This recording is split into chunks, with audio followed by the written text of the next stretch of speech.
apa kabar? Di tanggal 27 Oktober ini, kita akan mendengarkan kisah mengenai Santo Maximilianus Maria Kolbe. Penasaran? Markisi yuk, mari kita simak. Maximilianus Kolbe lahir dengan nama Raimondo di dalam suatu keluarga yang miskin di daerah Polandia di bawah kekuasaan Rusia.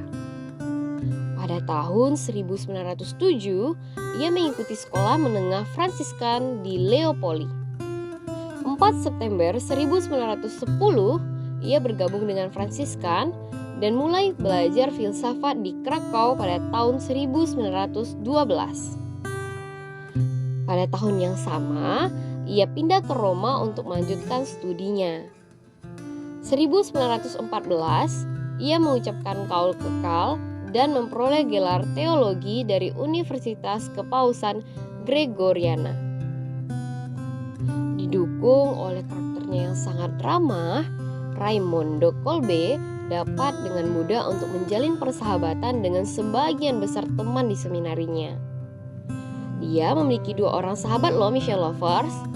Yang pertama ada Bronislaw Strizzi dan Ladislaw Dubaniewski. Bronislaw, sahabat yang pertama itu ditangkap seperti Maximilianus Kolbe di konsentrasi Nazi. Ketika para rekan-rekan para Fransiskan mengorganisir peringatan untuk 33 tahun kematian Pastor Maximilian, sahabatnya ini dan rekan seangkatannya meninggalkan kesan yang sangat indah tentang Maximilian Kolbe muda. Sepanjang hidupnya, Maximilian sangat mencintai Bunda Maria. Ia mendorong berbagai kegiatan untuk berdevosi dan menghormati Bunda Maria, Ibu Yesus. Sadar akan komitmen bahwa tekad religiusnya sangat berkomitmen selama berabad-abad untuk menggerakkan penghormatan kepada Maria yang dikandung tanpa noda. Maka, pada tahun 1917, ia mendirikan milisi tak bernoda bersama dengan rekan-rekannya untuk menyebarkan devosi kepada Maria di dunia. Bahkan jika perlu, mereka menggunakan juga sarana yang dimungkinkan oleh teknologi seperti pers dan kemudian juga radio. 1920-an, ia mendirikan di Polandia, tidak jauh dari Warsawa, sebuah biara bernama Niepokalanów, yaitu kota Maria. Secara harafiah berarti harta milik Bunda Maria tak bernoda. Untuk menggarisbawahi pentingnya devosi kepada Maria, Maximilianus Kolbe suka mengulangi kalimat ini. Barang siapa yang memiliki Maria sebagai ibunya, ia memiliki Kristus sebagai saudaranya. Nah, Michelle Lovers, meskipun fisiknya melemah karena penyakit TBC, di tahun 1930 ia pergi sebagai misionaris ke Jepang, di mana ia tinggal sampai tahun 1935. Di sana ia mendirikan kota Maria yang lain di Nagasaki, lalu Taman Mugenzai no Sono, yang artinya taman tak bernoda, dan majalah dalam bahasa Jepang, yaitu Mugenzai no Seibo no Kishi, yang artinya kesatria yang dikandung tanpa noda. Di biara Niepokalanów di Polandia, menjelang konflik perang dunia terdapat hampir 1.000 orang frater, novis dan seminaris. Inilah biara Katolik terbesar di dunia yang hampir mirip seperti sebuah kota yang otonom. Pada tahun-tahun awal perang dunia, biara ini menawarkan perlindungan bagi banyak pengungsi Polandia, termasuk banyak orang Yahudi di dalamnya.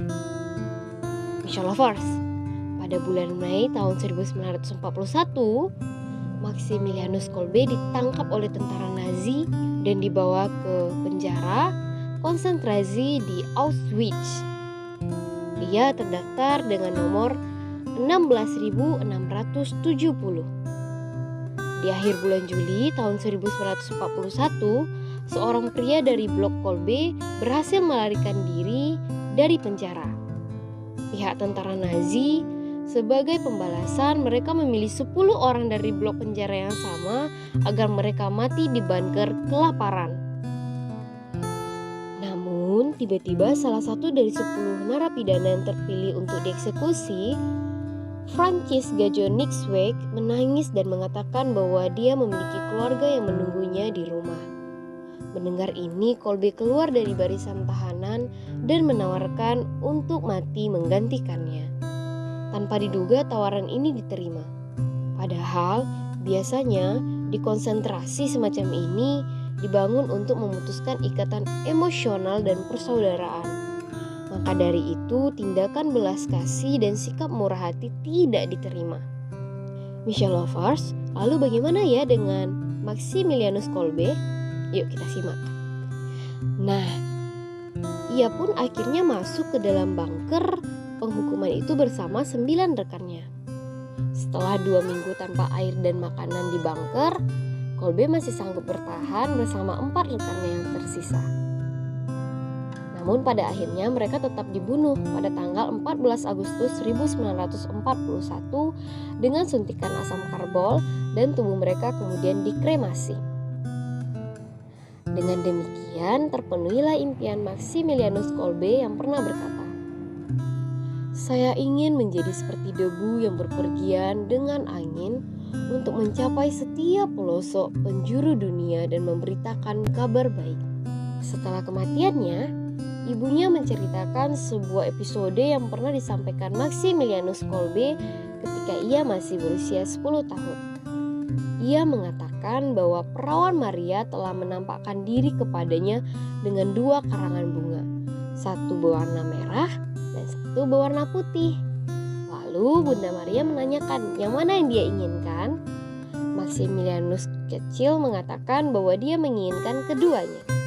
Ketika ia terbangun di pagi hari, Maximilianus menemukan kedua karangan bunga berwarna merah dan putih di bantalnya, di mana karangan putih melambangkan kehidupan murni dalam pelayanan Tuhan, sementara karangan merah menunjukkan pada darah yang akan ditumpahkannya dengan kemartiran. Begitulah Michel Lovers kira-kira kehidupan Maximilianus Kolbe ini. Apa yang akan terjadi dalam hidupnya merupakan perwujudan 2 karang bunga yang diterimanya dalam penampakan itu. Nah Michel Lovers, kita pasti pernah dan sering merasa banyak sekali masalah yang datang di dalam kehidupan kita. Tetapi Michel Lovers, kita tidak boleh lupa akan apa tujuan akhir kita. Kita harus mengkoneksikan hal-hal sehari-hari kita dengan rencana akhirnya Tuhan. Lewat kisah Santo Maximilianus, kita bisa belajar untuk hidup dengan penuh harapan dan untuk selalu melihat ke depan. Sampai di sini dulu ya Michel Lovers kisahnya. Sampai jumpa di kisah Santo Santa lainnya. Bye-bye.